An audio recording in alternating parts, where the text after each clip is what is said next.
La península ibérica, cuya extensión ocupan actualmente España y Portugal, tiene una historia llena de interés. Los primeros restos conocidos de algo parecido a un hombre son de hace más de 1 millón de años, y se encontraron en Atapuerca, la zona de Burgos. No hay restos similares tan antiguos en el resto de Europa. Estos homínidos llegaron a España buscando alimentos y buen clima, y dejaron en nuestro territorio los primeros rastros de civilización conocidos, plasmados en las pinturas rupestres de Altamira, unas cuevas próximas al municipio de Santillana del Mar, en Cantabria, que tienen una antigüedad de entre 35.000 y 13.000 años. Durante la Edad Antigua, en la península ibérica, lo más occidental del continente europeo, existía una desarrollada red de culturas autóctonas como los galaicos, astures y cántabros, que eran de origen celta, y los vascones en el norte, los íberos en el este y en el sur peninsular, los celtíberos, que surgieron de la unión de los celtas con los íberos, en el centro y valle del Ebro. Después llegaron a nuestras costas con sus naves otros pueblos como los fenicios, los cartagineses, los griegos, que llamarían al lugar Hesperia o Iberia, y finalmente acabaron llegando a la península los romanos. En el siglo III a.C. estalla una cruel guerra entre Cartago y Roma. Cartago, con Aníbal al frente, invadiría parte de la península ibérica, que usó como base para sus ataques en Roma. Pero Roma ya había puesto el ojo en lo que ellos llamaban Hispania. Allí había oro, buenas cosechas y buen clima. Así que en el año 218 a.C. comienza la conquista romana de Hispania, que duraría 2 siglos, y que dejará para el recuerdo la heroica defensa del sitio de Numancia. Los romanos dedicaron a extender su cultura, su lengua y su economía en Hispania, hasta mediados del siglo III. Trajano, Adriano, Marco Aurelio y Teodosio fueron los emperadores romanos de origen hispano.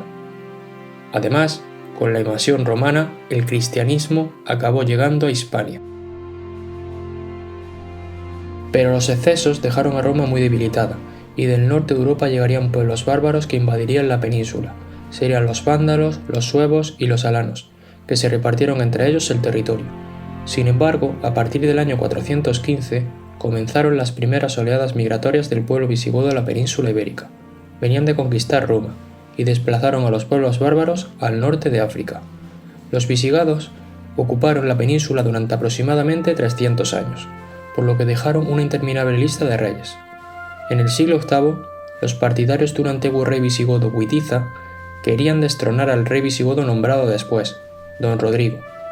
Para ello necesitaban soldados y no se les ocurrió otra cosa que pedir ayuda a un nuevo imperio que se extendía desde Oriente, por todo el norte de África, los musulmanes.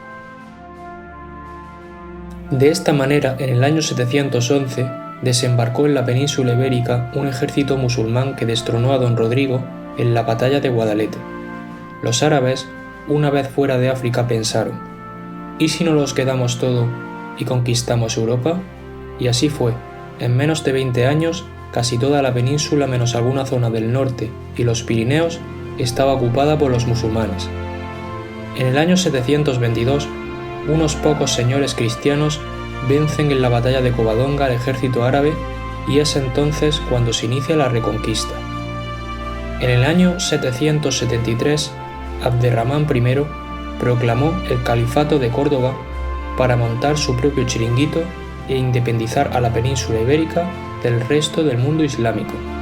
La reconquista cristiana continuó durante 8 siglos. Los territorios conquistados por los cristianos se consolidan en 4 reinos: el reino de Castilla, la corona de Aragón, el reino de Navarra y el reino de Portugal.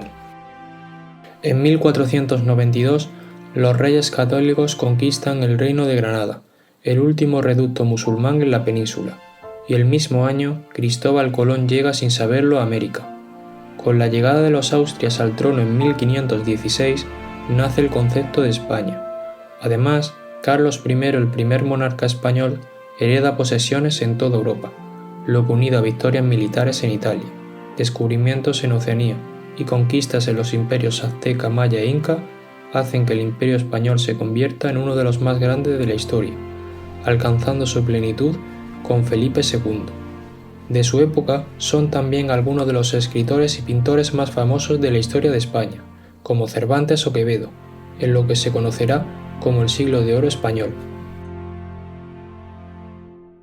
Sin embargo, el Imperio español, consumido por las guerras, la corrupción, los reyes vividores y el extremismo religioso, en el siglo XVII comienza a entrar en decadencia. En 1700, Carlos II muere sin descendencia y se desata una guerra entre los partidarios de los Austrias y los de la dinastía de los Borbones, procedentes de Francia, contienda que ganan los Borbones. No obstante, la ya iniciada decadencia del Imperio español toca fondo en 1805, con la derrota de España por los ingleses en la batalla de Trafalgar. Poco después, Francia, gobernada por Napoleón Bonaparte, invadirá España, donde Napoleón pondrá como nuevo rey a José Bonaparte, que era su hermano. Sin embargo, con la ayuda de los ingleses, Portugal y las guerrillas españolas, el ejército español consigue expulsar a los franceses del país, restableciendo al monarca absolutista Fernando VII como nuevo rey, un Fernando VII que después de jurar la Constitución, posteriormente acabaría rechazándola. Durante esta época y aprovechando la debilidad de la corona, gran parte de las colonias americanas se independizan. Al morir Fernando VII, estalla una guerra civil entre los que defendían la sucesión de su hijo al trono y los que defendían que el trono debía ser para su hermano Carlos. Hasta 3 guerras habrá por esta cuestión. Fueron las conocidas como las guerras carlistas, que aseguraron el reinado de Isabel II. Tras este reinado vendrían 2 cortas etapas, una monarquía con Amadeo de Saboya al frente y por primera vez en la historia de España una república que duraría muy poco, regresando nuevamente los Borbones con Alfonso XII primero y después con Alfonso XIII. A finales del siglo XIX comienza a llegar a España la Revolución Industrial, que se focalizará sobre todo en Asturias y el País Vasco. En 1898, España pierde sus últimas colonias en ultramar, tras perder una guerra con Estados Unidos, Cuba, Filipinas, Puerto Rico y Guam. Estas nunca volverán a ser españolas. El comienzo del siglo XX estuvo marcado por la fundación de los grandes sindicatos, la UGT y la CNT. Durante la Primera Guerra Mundial, de 1914 a 1918, España fue neutral y terminó de industrializarse gracias a vender sus productos a todos los países en guerra. En 1923, un golpe de Estado llevado a cabo por don Miguel Primo de Rivera instauró una dictadura que durará hasta 1930. En 1931 hubo elecciones que condenarían a la monarquía, dando paso a la Segunda República. Pero la inestabilidad social, las medidas progresistas y el descontento generalizado de la población motivaron que, en 1934, parte del ejército se sublevara contra la República, lo que desencadenó una guerra civil que comenzaría en 1936 y que duró hasta 3 años. El bando nacional fue el vencedor con Franco al frente, quien ejerció como jefe de Estado y de Gobierno hasta su fallecimiento en 1975, una dictadura de 40 años.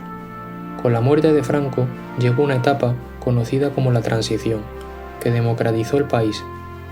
En 1978 se aprobó la Constitución y el referéndum que convertía a España en una monarquía parlamentaria.